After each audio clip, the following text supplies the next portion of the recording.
Lady IAS अफसर की प्रेरणादायक कहानी। उत्तर प्रदेश के एक छोटे से गांव में जन्मी आयुषी वर्मा बचपन से ही एक मेधावी छात्रा थीं। उनके पिता एक सरकारी स्कूल में शिक्षक थे और मां गृहिणी। गांव में संसाधनों की कमी थी, लेकिन उनके माता पिता ने हमेशा शिक्षा को प्राथमिकता दी। संघर्षों की शुरुआत। आयुषी ने गांव के सरकारी स्कूल से पढ़ाई की। बचपन से ही उन्होंने देखा कि उनके गांव की महिलाएं शिक्षा और स्वतंत्रता से वंचित थीं। वह इस सोच को बदलना चाहती थीं। जब उन्होंने पहली बार सुना कि आईएएस अधिकारी पूरे जिले का प्रशासन संभालते हैं, तो उनके मन में ये लक्ष्य बन गया कि वह भी एक दिन आईएएस अधिकारी बनेंगी।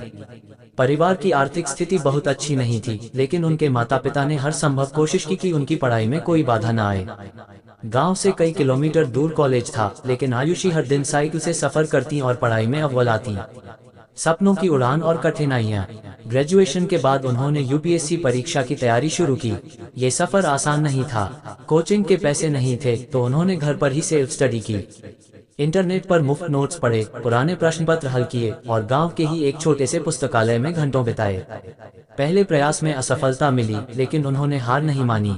दूसरे प्रयास में भी सफलता नहीं मिली, लेकिन उनके माता पिता और दोस्तों ने उनका हौसला बनाए रखा। तीसरे प्रयास में उन्होंने न सिर्फ परीक्षा पास की, बल्कि टॉप 50 में स्थान पाकर आईएएस अधिकारी बनने का सपना पूरा किया। आईएएस बनने के बाद का सफर। आईएएस बनने के बाद उनकी पहली पोस्टिंग एक पिछड़े जिले में हुई। वहां उन्होंने लड़कियों की शिक्षा को बढ़ावा देने के लिए कई योजनाएं शुरू की। गांवों में स्कूलों की स्थिति सुधारी, गरीब बच्चों के लिए मुफ्त कोचिंग सेंटर खुलवाए और महिलाओं के लिए स्वरोजगार कार्यक्रम शुरू किए। उनकी मेहनत और लगन से कई गांवों की तस्वीर बदल गई। गांव की लड़कियां अब उनके जैसा बनने का सपना देखने लगीं।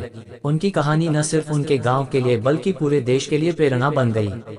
सीख। अगर इरादे मजबूत हों तो कोई भी मुश्किल आपको रोक नहीं सकती। मेहनत, धैर्य और आत्मविश्वास से हर सपना पूरा किया जा सकता है।